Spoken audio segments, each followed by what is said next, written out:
Pastor Moisés, por favor, chegue aqui pertinho da gente. Eu gostaria de apresentar a vocês aqui o pastor Moisés, que hoje traz para a gente a palavra. Pastor, sinta-se em casa. Obrigado por ter atendido esse convite nosso. Saiu lá do ABC Paulista para nos trazer uma palavra, e eu acredito que Deus vai tratar conosco poderosamente aqui essa manhã. Amém? Vamos recebê-lo aplaudindo o nosso Jesus, Ele merece. Obrigado, pastor. Bem-vindo, tá?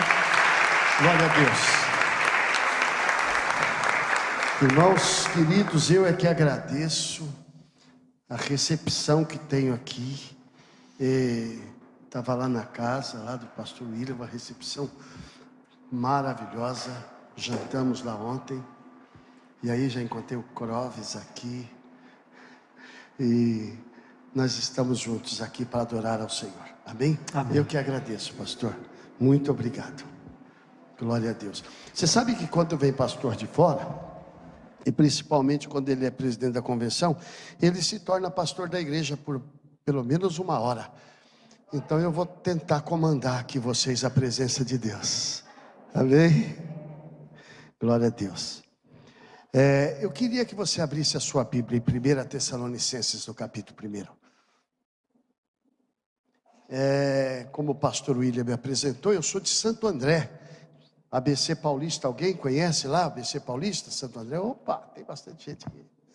Sou de Santo André, nossa igreja, a Igreja Batista Renovo, fica ali no bairro de Utinga, em Santo André. Quem conhece, sabe que o bairro de Utinga, ele está na esquina ali. Eu estou a 300 metros, 200 metros de São Caetano do Sul, 500 metros já de São Paulo, né, da cidade de São Paulo, que nós fazemos parte desse cinturão ali.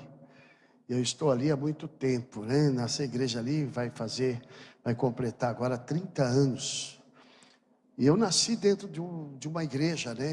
Eu sou rato de igreja. Eu aprendi, eu engatinhava debaixo do banco do coral. Meu pai era baixo, né, do coral. Ele cantava no coral e eu nasci dentro da igreja. Então eu sempre fui batista, mas eu estava compartilhando com o pastor aqui na minha adolescência, por conta do futebol. Naquele tempo, quem jogava futebol não podia ser crente, né? Então eu fiquei um período fora da igreja, mas já aos 20 anos de idade, Jesus me trouxe de volta com uma experiência sobrenatural, né? E aí eu volto para o Senhor Jesus. E eu volto numa igreja bem pentecostal, porque meu pai havia sido batizado no Espírito Santo. E ele tinha sido desligado daquela igreja por conta disso. E aí eu volto, eu achei tudo muito estranho, mas eu jogava futebol e eu conheci uma garota, e essa garota, ela via vultos, ouvia vozes, e de vez em quando ela tinha algumas crises e caía no chão. Eu rapidamente identifiquei isso como possessão demoníaca, né? Eu logo identifiquei. Mas, como eu disse, eu estava fora da igreja, e minha igreja no passado era uma igreja tradicional, e ela não tratava com essas coisas assim, com unção, com graça, com poder. Mandava para o hospital quando a pessoa estava assim. E aí eu tive a experiência de conhecer um outro lado, né? O lado renovado, o lado pentecostal da vida. Meu pai já estava ali, e essa garota, ela foi liberta pelo poder do Espírito Santo. E ali eu tive a minha primeira experiência com Deus, e a minha vida foi seguida de experiências sobrenaturais, né? Eu acabei me casando com essa garota, tenho 3 filhos com ela, e tenho 3 netos. Ela é pastora na minha igreja, pastora Silvanira, minha esposa amada. Eu tenho 3 netos e vai vir mais umas. Já está a caminho, você avô pela 4ª vez. Eu estou muito feliz de estar aqui, de estar com essa igreja do Senhor. Eu espero que vocês gostem de mim. Mas eu não vou falar o que vocês querem que eu fale, eu vou falar aquilo que Deus quer que eu fale. E eu quero parabenizar pelo aniversário, né, desta igreja. E isso é só o começo. Deus tem muito mais para nós. E às vezes nós ficamos perguntando, e queremos questionar, meu Deus, por que uma igreja, como que faz para ter sucesso, para crescer? Porque todos os pastores querem uma igreja que cresce, né? E a gente fica pensando, como é que a gente vai fazer? Qual é o segredo? Por favor, a cartilha, né, nos ensina. Eu queria falar sobre isso nesta manhã, sobre o crescimento saudável da igreja. Viu, Samuel? Se você for dar o nome a esse sermão, é o crescimento saudável da igreja. Ok? Eu não me preocupo muito com colocar alguns slides e coisas desse tipo. Eu sou pregador à moda antiga, de repente eu desço daqui, vou falar com vocês. Vou fazer teatro hoje aqui também. Porque o importante é comunicar a mensagem, que você saia daqui nesta manhã e nunca se esqueça do que nós pregamos aqui hoje. Amém? Abra a tua Bíblia em 1 Tessalonicenses capítulo 1, eu vou ler do versículo 1 até o versículo. Mas eu gostaria que você, eu vou ler nessa versão, talvez seja a mesma, a da Bíblia, mas eu estou com uma outra versão, mas tudo muito parecido.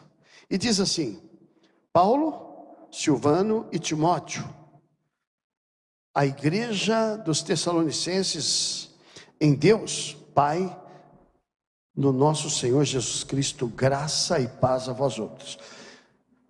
Paulo estava na companhia de Silvano e de Timóteo, provavelmente na companhia desses dois. Ele tem escrito essa carta da cidade de Corinto, no ano 51, quando ele estava lá na segunda viagem missionária. Ele escreveu esta carta. Ele já havia passado em Tessalônica, e ele escreve a primeira e depois ele escreve a segunda carta. E pelo que ele fala, ele estava muito feliz com esta igreja, a igreja de Tessalônica.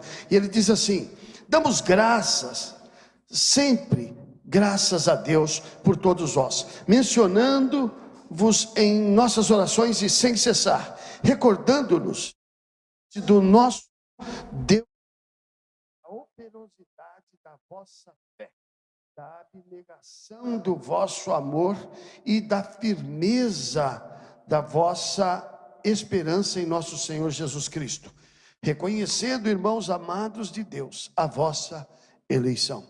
Porque o nosso evangelho não chegou até vós tão somente em palavras, mas sobretudo em poder do Espírito Santo e em plena convicção, assim como sabeis ter sido o nosso procedimento entre vós e por amor de vós.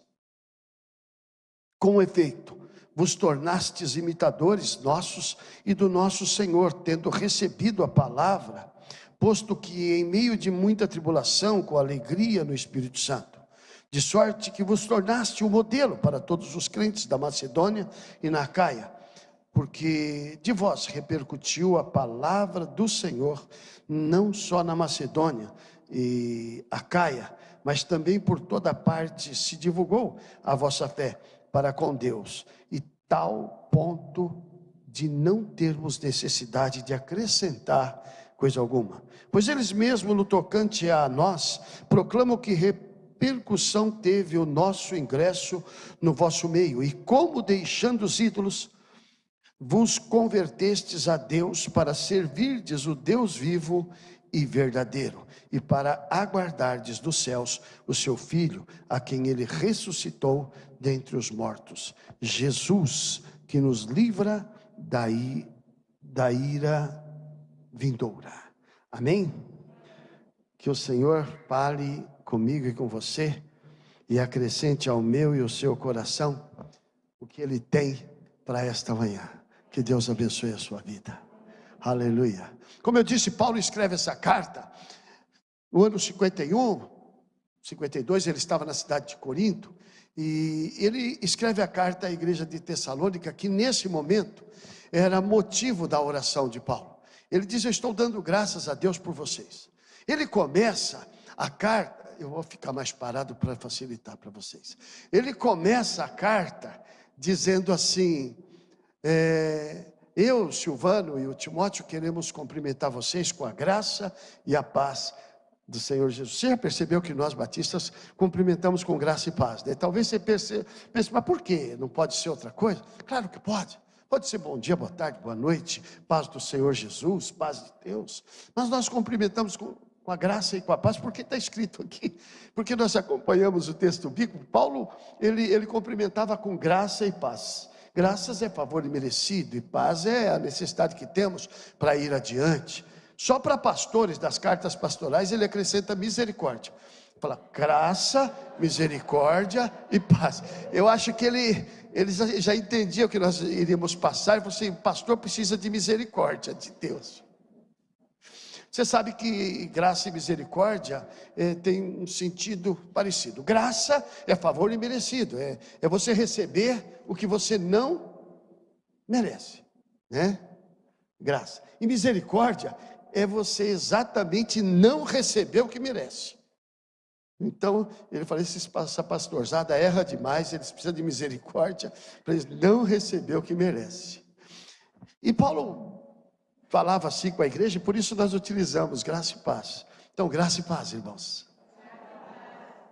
E ele fala a respeito da oração. Ele diz: olha, eu não cesso de orar por vocês. E ele lembra assim, ó, por causa da obra da vossa fé, por causa da dedicação em amor no serviço do Senhor. E ele diz por causa da esperança também, da paciência da esperança. Sabe que a igreja de Tessalônica estava esperando a vinda de Cristo para aquele tempo, já naquela época. Eles tinham uma esperança viva de encontrar com o Senhor Jesus. Aquela igreja foi assim, algo importante, e nasceu no coração de Deus, da forma que ela nasce, né? Ela ficava ali na região da Macedônia, um pouco mais abaixo. Esse texto fala sobre Acaia e Macedônia. A Acaia era a região no sul da Grécia, e a Macedônia era a parte norte. A Macedônia, na verdade, era uma região, e a Acaia era um distrito. E eles eram comandados pelo governo romano, então eles tinham toda uma característica romana nesse tempo. Próximo dali, na parte de cima do mapa, né, nós vamos encontrar então Filipos e outras cidades. E ali havia um domínio muito grande da filosofia grega e desse tipo de coisa, do conhecimento desta forma. Paulo, ele evangeliza aquele povo, aquela igreja, e depois ele vai e ele escreve essa primeira carta. Esse texto ele revela assim alguns requisitos de uma igreja que cresce saudável. Na verdade, todas as vezes que nós pensamos em crescimento, a gente pensa de saúde, embora para alguns é diferente do outro. Eu me lembro quando eu sou baiano, e quando eu era pequenininho, eu era bem barrigudinho.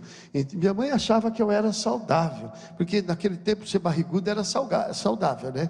Você, olha, menino saudável, gordinho.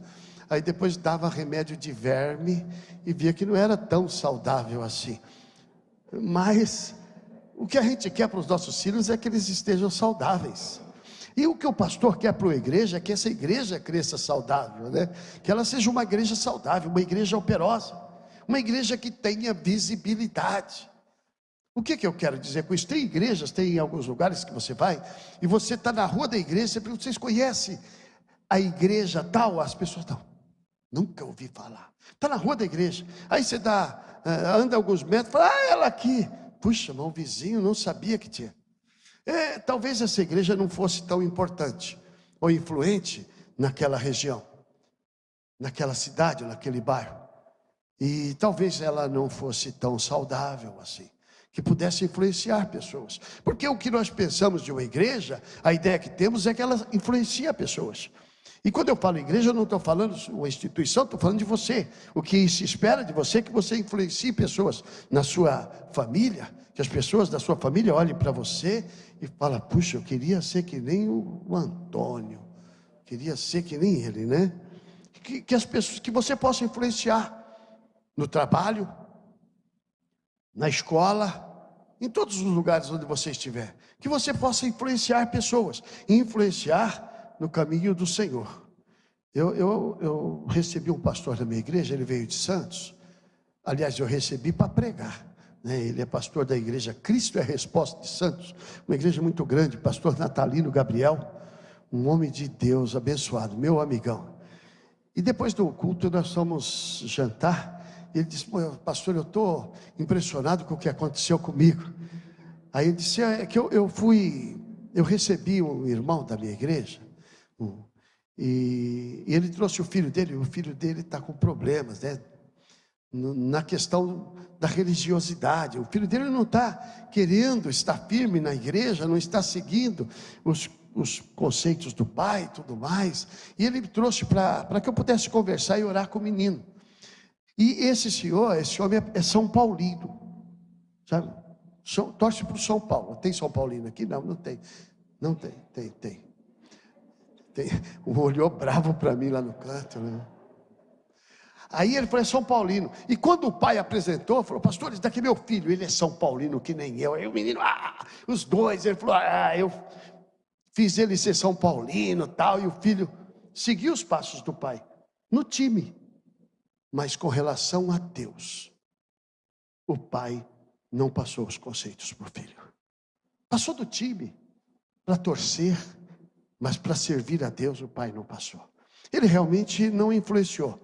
Eu falei do São Paulino, mas ele podia ser palmeirense, corintiano, qualquer outro time. Muitas vezes nós ensinamos nossos filhos a ser qualquer coisa, menos a ser servo de Deus. Uma igreja relevante é uma igreja que influencia. Crente relevante é aquele que é importante onde está. Que aonde ele está, as pessoas dizem: olha, tem um crente.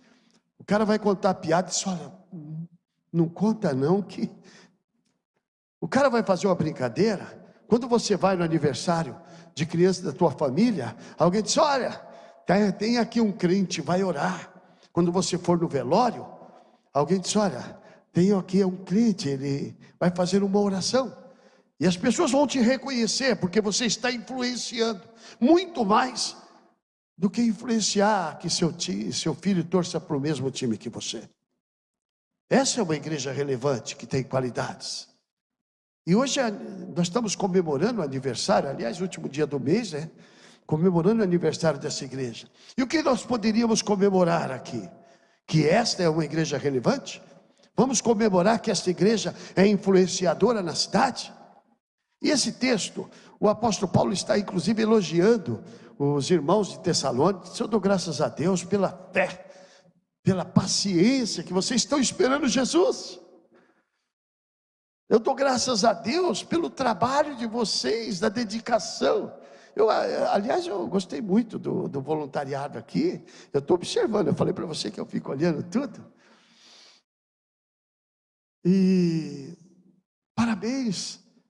Mas, e aí? O que fez vocês serem assim? Por que vocês são assim? O que vocês estão fazendo para ser assim? E como nós podemos ser uma igreja relevante neste bairro, nessa cidade? E Paulo, nesse texto, quando ele elogia a igreja de Tessalônica, ele passa aqui, eu vou dizer assim, 3 dicas ou 3 referências de como ser uma igreja relevante, de como nós podemos ser especiais, não somente como instituição na cidade, mas como pai, como filho, como amigo. E como você pode ser relevante na onde você estiver, trazendo pessoas a crer e a confiar em Jesus Cristo. E eu quero mostrar então, nesta palavra, 3 requisitos da igreja relevante, para ela ser abençoadora na cidade. Você vai vir comigo? Então você mantenha a sua Bíblia aberta. Se você quiser anotar, anota. Depois você fala para o pastor que você concordou ou não com o que o pastor pregou aí. Ele vai explicar para você. Tá bom? Bom, primeiro requisito para nós sermos relevantes na cidade está lá no versículo 6. Vamos ler? Do capítulo 1, no versículo 6 de 1 Tessalonicenses, diz assim: como efeito, vos tornastes imitadores nosso e do Senhor. E quando vocês receberam a palavra, com muita batalha, com muita luta, com muita dificuldade, e vocês colocaram em prática, então o texto diz o primeiro requisito: ser imitadores, ou ser discípulo. Em primeiro lugar, nós precisamos ter um referencial. Ninguém é discípulo sem um referencial. Ninguém pode ser discípulo se não tem um discipulador. Nós precisamos saber o que nós vamos fazer, como nós vamos fazer, como nós vamos andar. Então uma igreja será relevante se tiver referenciais de crentes. Pessoas que realmente levam a Deus a sério todo o tempo todo, na oração, na vida, no conceito, no testemunho, na pregação da palavra. E às vezes nós estamos buscando uma referência de uma igreja ideal, mas nós não temos referenciais. Às vezes nós queremos ser o que nós não sabemos ser. Aliás, não aprendemos ser. Como que nós vamos caminhar? Como que nós vamos dar os passos? Olha, filhos, quero dizer para vocês que nós precisamos ter referencial. Eu vivi um tempo saudoso e muito gostoso dentro da nossa convenção, e eu pude conviver com o pastor Elias Tonini um pouco, um grande homem de Deus. Eu conversava com o pastor William, e ele falou do Coutinho, do pastor Oswaldo Coutinho, conheço pessoalmente, meu amigo. Hoje ele é vice-presidente na nossa convenção nacional. E nós precisamos ter referenciais. Para mim, o melhor crente que caminhou comigo foi meu pai. Meu pai é o melhor crente que eu conheci. Meu pai, o Zequinha, pastor Zequinha. Ele era um homem de Deus. Meu irmão apelidou ele de Senhor Vive Lendo, porque toda vez que chegava em casa ele estava lendo a Bíblia. Falou: pai, você vive lendo? Quando ele não estava lendo, ele estava dormindo, que às vezes ele colocava a Bíblia no peito, ele já com uma certa idade, e dormia um pouco. Aí ele acordava lendo a Bíblia. Ele conhecia a Bíblia, embora fosse um homem de pouca instrução, conhecia a palavra de Deus. E ele me ensinou muitas coisas. Aliás, essa questão de referencial é uma faca de dois legumes, né? Porque a gente precisa saber a quem nós estamos seguindo, quem está na nossa frente, quem é o nosso líder, para que a gente possa fazer como ele. Não basta você ser um bom discípulo, você tem que ter um bom discipulador. E às vezes nós não levamos muito a sério. Eu falei para o pastor William que eu ia fazer um teatrinho. Eu vou chamar o Samuel. Vem cá, Samuel. Samuel, ô Samuel, já te chamei 3 vezes, hein? Isso é bíblico. Isso é bíblico. Como vocês sabem, o pastor William, além de ser pastor, ele é pai. Ele é marido. E o fato dele ser pastor significa que nas outras áreas ele também é um bom marido, é um bom pai. Amém? E você sabe que você torce para algum time, pastor? Flamengo. E o seu filho? Não torce. Oh, glória a Deus, hein? Deus abençoe, Samuel. Quando não torce para time nenhum, é corintiano. Então, com certeza você quis ensinar muitas coisas para o seu filho. Sabe como que isso funciona? Funciona da seguinte forma: nós vamos fazer um teatrinho agora, certo? Ele está ensinando não só com palavras, mas com a sua conduta. Ok? Cadê o outro microfone? Alguém dá o microfone para o Samuel aqui.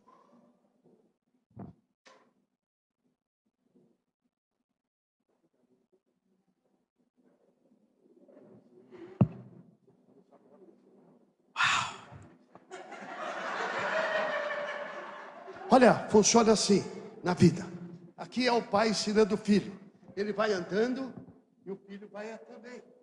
Samuel, toma cuidado onde você pisa, hein? Pai, o Senhor toma cuidado onde o Senhor pisa, porque onde eu piso é exatamente onde o Senhor pisa.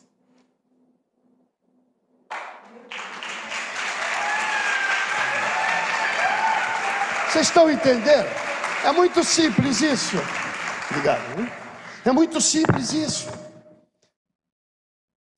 Samuel, toma cuidado onde você pisa. Falei: pai, toma o Senhor cuidado, pai, porque eu piso exatamente aonde o Senhor está pisando. Você está ensinando o seu filho, você está ensinando a sua igreja. As pessoas vão pisar como você pisa, vão andar como você anda, vão orar como você ora, vão pregar como você prega. Uma igreja relevante é uma igreja que tem referenciais e que tem discípulos, que tem tem discipulador e tem discípulos. E Paulo fala assim: olha, eu louvo a Deus porque desde o primeiro dia vocês são nossos imitadores. E olha que eles tinham referenciais. Vocês são nossos imitadores. Você, irmão, que você chegou aqui, você já percebeu como que é a igreja? A igreja é assim, tem pessoas que vêm visitar a igreja e nunca entrou na igreja evangélica. Você acredita nisso? Nunca entrou. E a pessoa chega na igreja e fica meio perdida, né? Porque como que eu vou me comportar?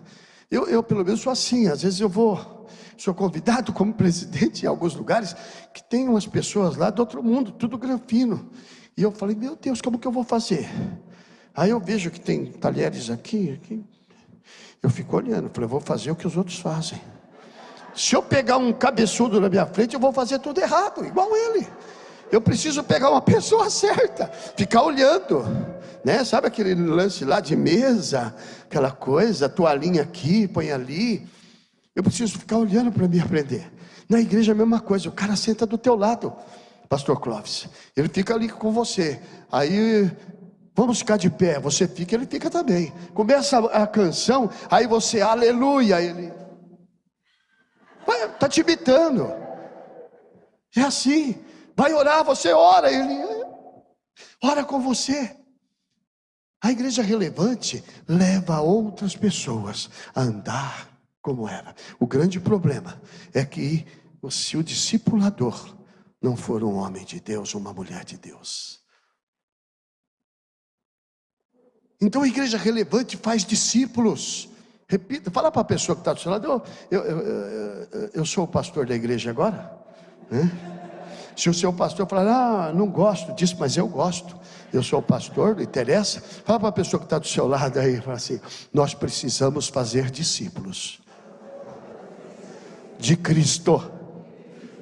O apóstolo Paulo, em outra passagem, ele diz: sedes meus imitadores, assim como eu sou de Cristo. Você já viu aquelas coisas assim, que quando acontece alguma coisa errada, o irmão vai aconselhar o outro irmão e diz assim: irmão, não olhe para o homem, olhe para Deus. Já viu isso? Está errado, gente. Tem que olhar para o homem mesmo, porque o outro homem tem que ser discípulo de Deus também. Tem que ser discípulo de Cristo. Nós precisamos ser melhores do que isso, para ter uma igreja melhor, saudável, crescente. Uma igreja que faz, uma igreja que vive. E é por isso que nós precisamos de discipuladores bons, amém? Olha só, o segundo. Eu vou estar passando rápido para a gente ministrar um pouquinho depois. Segundo, no versículo 7, olha que legal. Paulo fala assim: de sorte que vos tornaste modelo para todos os crentes da Macedônia e da Acaia. Você não é só discípulo, depois você se torna modelo. Aí você se torna o discipulador. Você aprendeu, agora você percebeu que é assim. Você agora é modelo. Olha para a pessoa que está do seu lado, feio desse jeito, mas é modelo. As mulheres bonitas são modelos. Mas tem muito. Você é modelo, gente. Você é especial nesse aspecto. Você precisa caminhar dessa forma. E Paulo diz: olha, vocês foram meus imitadores e agora vocês são modelos para todas as pessoas da Caia, toda a região da Macedônia. Vocês são modelos. E essa igreja precisa ser modelo aqui, Ribeirão. Hoje o seu pastor chegou para mim e falou assim: pastor, qual é a igreja que eu posso usar como referencial? E eu aconselhei ele: tal igreja. Porque a gente precisa de modelo, mas agora vocês são modelos. Aqui nessa cidade eles vão ficar olhando para vocês. Olha como que, eu não vou aqui fazer crítica, mas você vê muitas coisas acontecendo por aí, né? Muitas coisas. Aliás, você nem podia ver. Se você não vê, é melhor. Né? Então você vê algumas coisas acontecendo que você dá vergonha. Porque lá fora eles dizem que nós somos todos iguais. E você sabe que nós não somos todos iguais. Mas alguém olha para você e diz assim: mas aquele lá é diferente. Aquele lá não é igual àquele outro. Esse é diferente. E eu gosto muito de ser batista, gente. Desculpa eu estar falando isso. Quando você vai a algum lugar, diz: eu sou evangélico, as pessoas fazem uma carinha meia ruim, né? Mas, qual é a sua igreja? Eu falo: eu sou da igreja batista. Ele dá uma melhoradinha na cara. Sabe por que nós somos conhecidos como pessoas que leem a palavra de Deus, que conhecem a palavra de Deus e que levam a sério? E eu creio que essa é uma excelente máquina, tá? Essa, a igreja batista. O problema é quando ela não tem óleo. Mas toda máquina que não tem óleo não funciona. Nós precisamos ter o óleo do Espírito. Então, precisamos todos os dias buscar a presença de Deus e sermos realmente referenciais. E agora sermos modelo de crente. Vão olhar para você e dizer: eu quero ser que nem você. Eu sempre quis ser que nem meu pai. O meu filho, o pastor Jonatas, é pastor na minha igreja, e ele sempre dizia assim: pai, eu quero ser pastor, mas eu quero ser um pastor que nem você é, pai. Ele não fala: eu não quero ser que nem aquilo, eu quero ser que nem você. Eu fico muito orgulhoso. Se alguma ocasião eu chorar aqui, é porque eu sou o batatão mesmo, a manteiga. Mas eu fico muito orgulhoso disso, de que eu possa ser referencial para meus filhos, de que meus filhos me chamem de pastor, de que as pessoas que convivem comigo me chamem de pastor. Quando meu filho jogou futebol, e eu ia levar ele no clube lá, eu era pastor já há muito tempo, e agora ele tem 34 anos, e quando ele tinha 13 anos de idade, eu levava ele numa escolinha de futebol, e lá tinha algumas pessoas que foram jogadores profissionais. E eu me lembro que quando eu fui lá, eles fizeram um time dos pais dos alunos. Imagine, jogadores profissionais, eles não me conheciam, e falaram: vamos chamar o pastor. E chamaram o pastor. Só que eu também joguei futebol, né? E eles não sabiam. E aí eu fui jogar futebol com eles. E aí eu fiz uma grande amizade com aquele pessoal. Só que eles me chamavam de pastor, eles não sabiam meu nome. Falou: pastor, toca pastor, chuta pastor, vai pastor, golaço pastor. E eu, sem problema. E depois tinha um ex-jogador de futebol, jogou na Portuguesa, Isidoro, o nome dele. E ele ficou muito meu amigo. Ele tinha padarias, era um homem já rico, lá em Santo André. E um dia, depois do jogo, eles iam tomar cerveja, e eu tomava um guaraná, e ele sentou do meu lado e disse: pastor, eu nunca conheci um pastor que nem você. E eu fiquei muito orgulhoso disso. Ele disse: eu estava, acho que no Mato Grosso, mês passado, e eu falei para as pessoas que tem um pastor que joga futebol com a gente. Ele disse: mas aquele é pastor de verdade. Porque a gente tem que ser referência mesmo jogando futebol, porque dá vontade de dar umas caneladas, dá vontade de fazer umas faltas, não é? Mas mesmo lá você precisa ser pastor, ou ser servo de Deus, mesmo nos momentos difíceis. Então você precisa ter um bom referencial para você ser discipulado, e depois você vai ser modelo. E é assim que nós construímos uma igreja vencedora, uma igreja abençoada, numa determinada região ou cidade. E o terceiro ponto diz assim, lá no versículo 8, o apóstolo diz assim: porque de vós repercutiu a palavra do Senhor, não só na Macedônia, na Caia, mas também por toda parte se divulgou a vossa fé para com Deus, a tal ponto de não termos necessidade de acrescentar coisa alguma. Versículo 9: pois eles mesmos, no tocante a nós, proclamam que repercussão teve o nosso ingresso no vosso meio, e como, deixando os ídolos, vos convertestes a Deus, para servirdes o Deus vivo e verdadeiro. Bom, você precisa ter um referencial e ser um discípulo, você precisa ser um modelo de crente para que outros olhem para você. Mas 3 diz: você precisa pregar e viver. Você precisa pregar e viver o que prega. Ele diz lá na Caia, toda aquela região, e lá na Macedônia, todos repercutiu entre todas as pessoas, soou entre todas as pessoas: que tipo de crente vocês são? Porque vocês estão pregando a palavra do Senhor. Ele diz: mas não somente isso, vocês vivem a palavra. Porque repercutiu também como vocês deixaste a idolatria, como vocês deixaste o pecado para servir o Deus vivo. Olha só que interessante esse detalhe. Porque parece, muitas vezes você pensa que as pessoas não estão observando os detalhes da sua vida, os detalhes da sua comunhão, os detalhes do seu relacionamento com Deus. Mas pode ter certeza que estão. Quando você, lá no restaurante, você fecha seus olhos para agradecer a Deus, alguém está olhando para você, sabe? Quando alguém vem à igreja e olha para você, você separa o seu dízimo, e você vai lá e entrega com muito amor. As pessoas estão olhando para você. Eles estão olhando para você porque eles conhecem a sua vida, sabe do sucesso que você tem, como você caminha, e agora vai olhar para os detalhes da sua vida, e isso vai repercutir em toda a região. Como foi? Isso chama-se vida e testemunho. Todo lugar tem sempre alguém olhando para você, alguém olhando para você. Imagine que um dia lá na igreja em Jerusalém,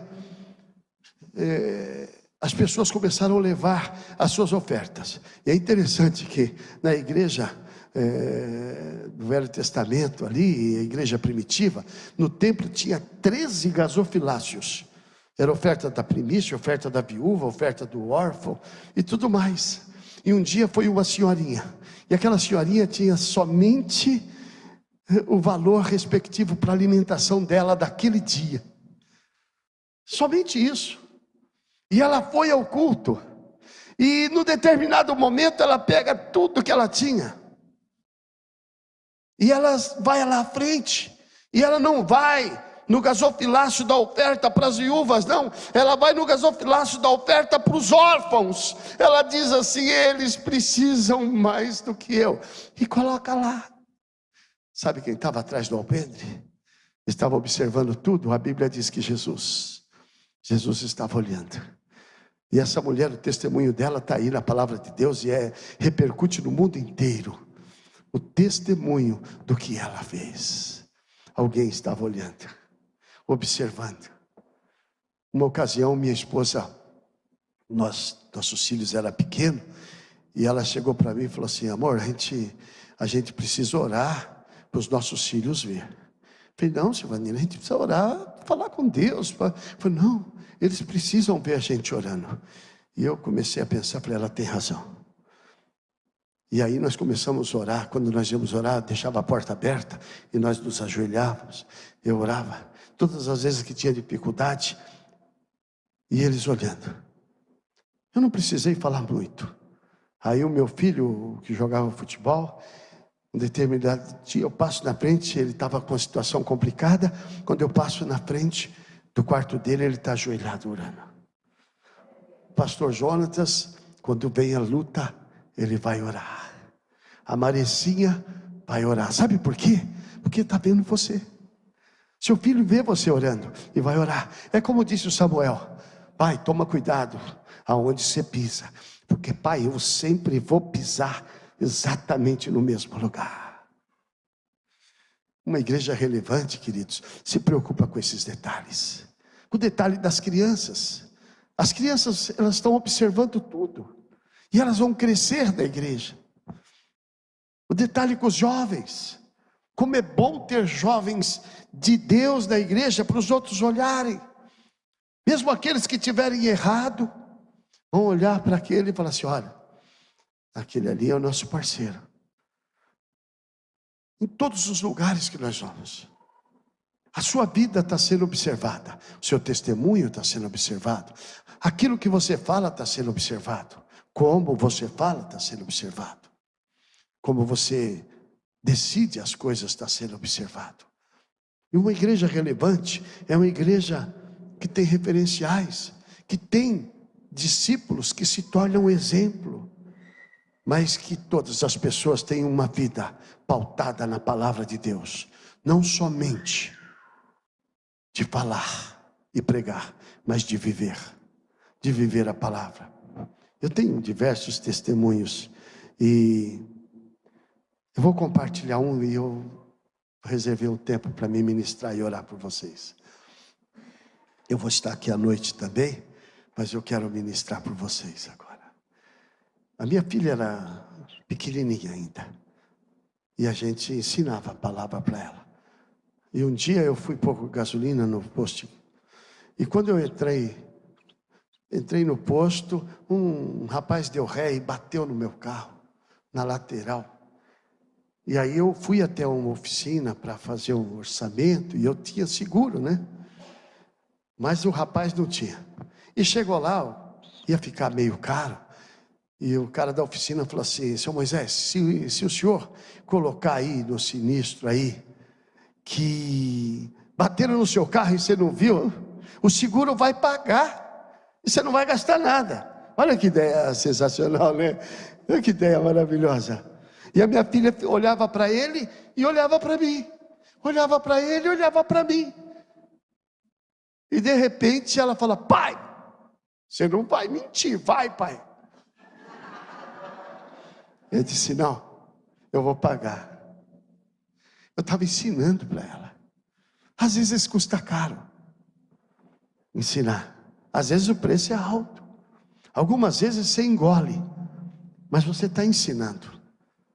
Algumas vezes você teve uma ocasião que eu estava com meu filho Felipe no carro e uma pessoa começou a me xingar e não tinha motivo.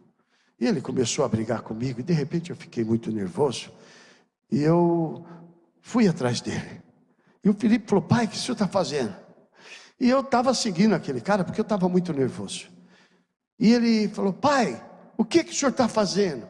Aí eu parei o carro. Falei: filho, eu quero te pedir perdão. Filho, eu estava errando. Eu estava fazendo o que você não deve fazer. Me perdoa. Você precisa aprender isso. Nós precisamos saber disso. Não que a gente acerte tudo, mas pelo menos você precisa consertar tudo. Se você não acertar, você precisa consertar. Essa é uma igreja relevante. Querido, não é uma igreja que não falha. É uma igreja que sabe o que é certo e o que é errado. E que procura fazer corretamente. Talvez Deus esteja falando com a sua vida. Talvez nesta manhã, Deus escolheu para falar com você exatamente desta forma. Quem sabe você estava ouvindo esta palavra e pensando: eu não estou agindo desta forma, eu não estou sendo o modelo, eu estou ensinando errado. Eu ensino meu filho a fazer uma coisa e faço de outra forma. Quem sabe você lá no trabalho, quem sabe em outro lugar você não está dando testemunho. Quem sabe as pessoas nem saibam que você é crente lá, porque você esconde isso por causa da sua vida, do seu jeito de ser.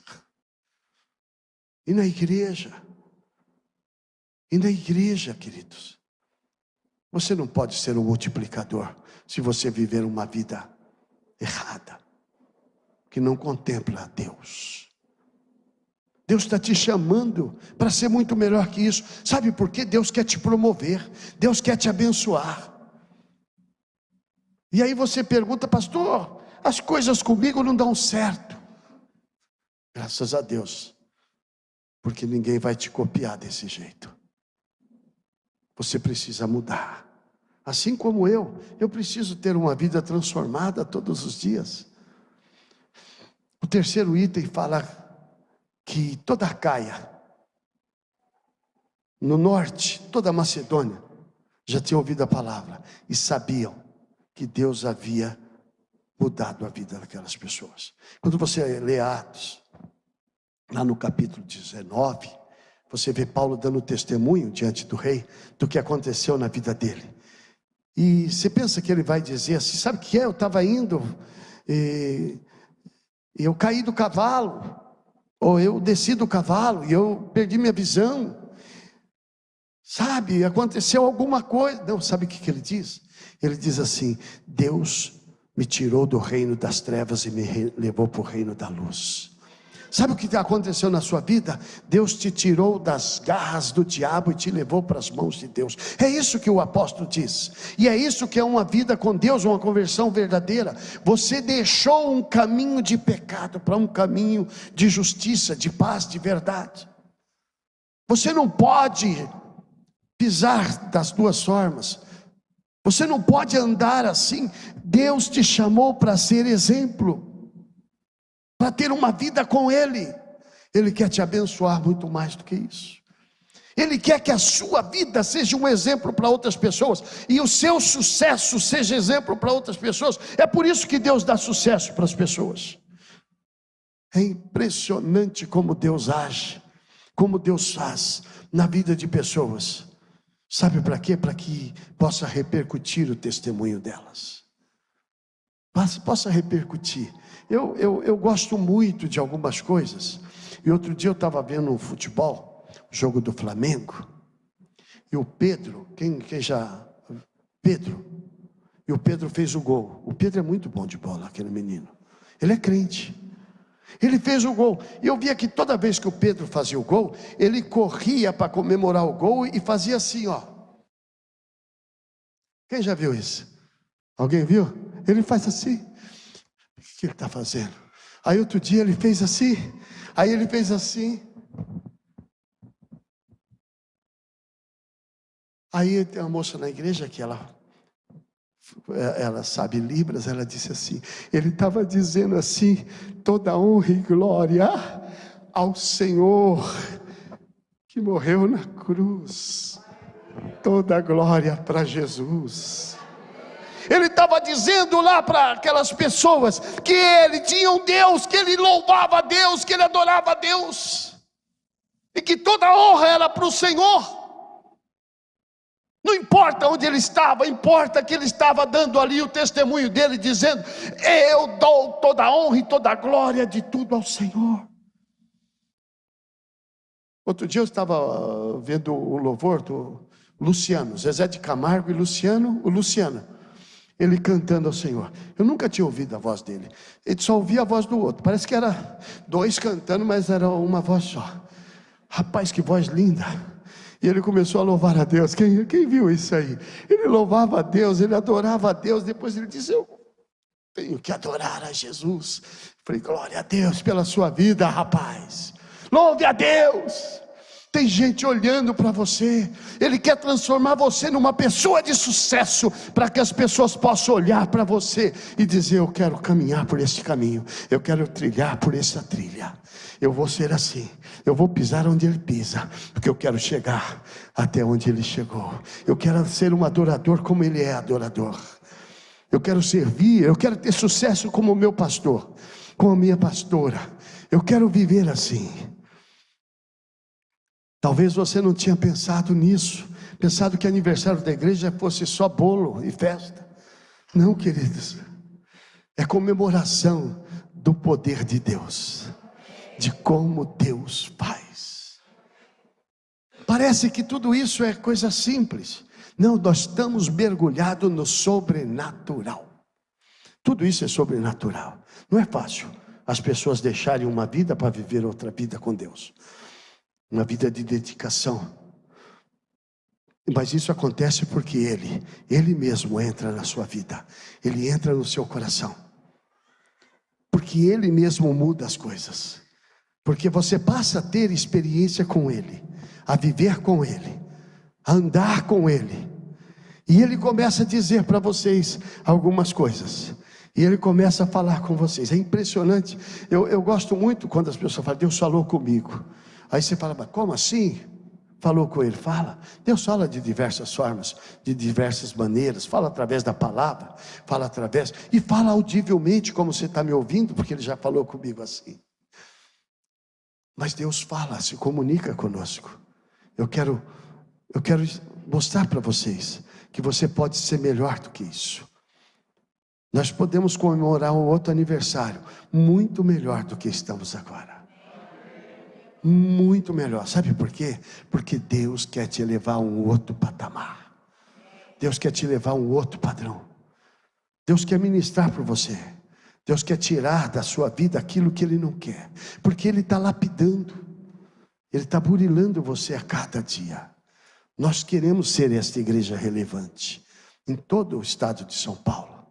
Queremos ser essa igreja que faz a diferença. Mas isso não é marketing, gente. Isso também não é padrão de decoração, coisa desse tipo, tecnologia. É vida. É vida. Não é tecnologia, não. Sabe, tecnologia não expulsa demônio, não. É poder de Jesus Cristo. Sai em nome de Jesus. Sabe? Palavras bonitas também não cura ninguém. Nós somos curados no poder do sangue de Jesus. Isso é vida, é andar com Ele. E é isso, eu quero te fazer um convite nessa manhã. Você não quer mudar o patamar? Você não quer melhorar?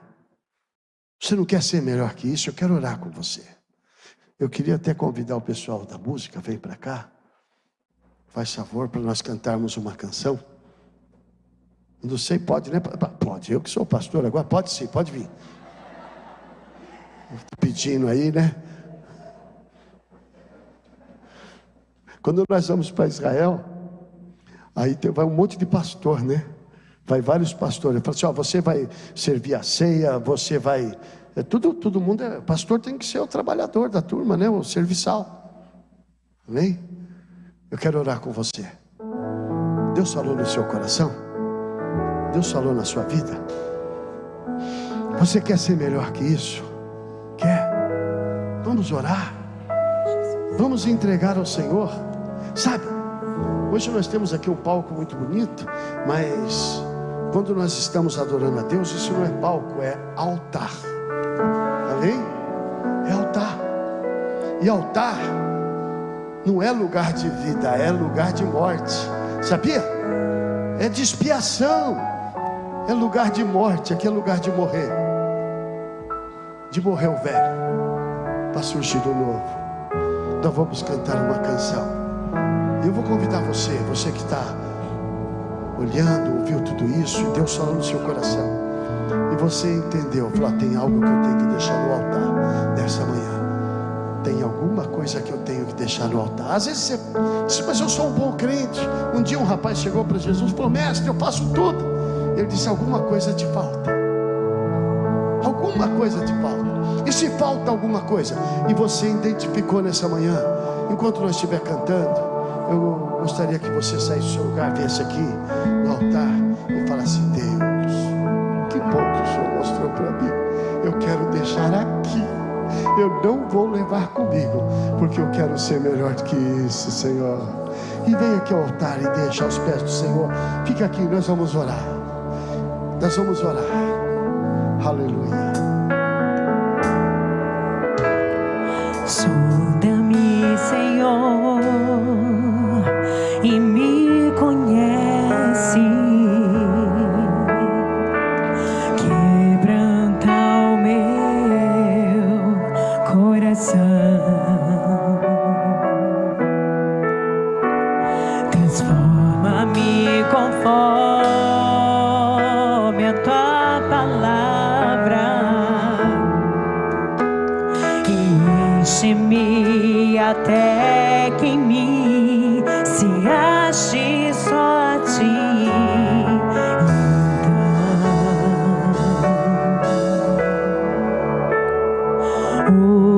usa-me, Senhor. Oh, usa-me como um farol que brilha à noite, como ponte sobre as águas, como abrigo no deserto, como flecha que acerta o alvo. Eu quero ser usado da maneira que te agrade, em qualquer hora e em qualquer lugar. Eis aqui a minha vida, como um farol que brilha à noite, como estamos cantando. Eu queria lhe convidar a sair do seu lugar, colocar as mãos e abraçar algum desses irmãos e orar com eles. Eu estou aqui para orar com você, meu querido.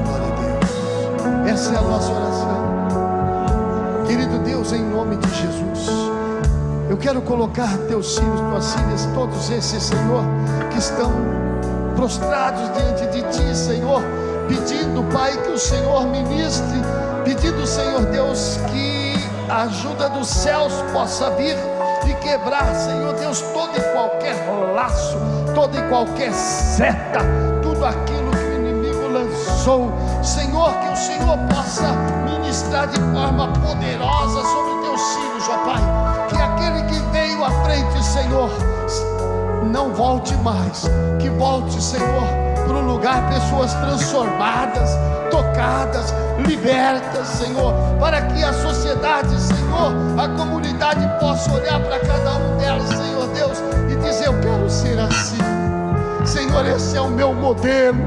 Oh, repalabá, checobe ela supecanta, labalabás.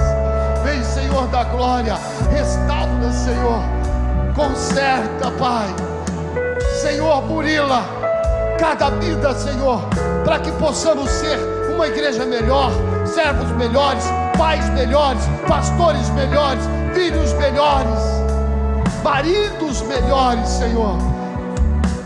E assim, Senhor Deus, o Senhor possa nos usar como um farol que brilha. Como um farol que brilha à noite, como ponte sobre as águas, toma abrigo no deserto, como flecha que acerta o alvo. Eu quero ser usado da maneira que te agrade, em qualquer hora e em qualquer lugar.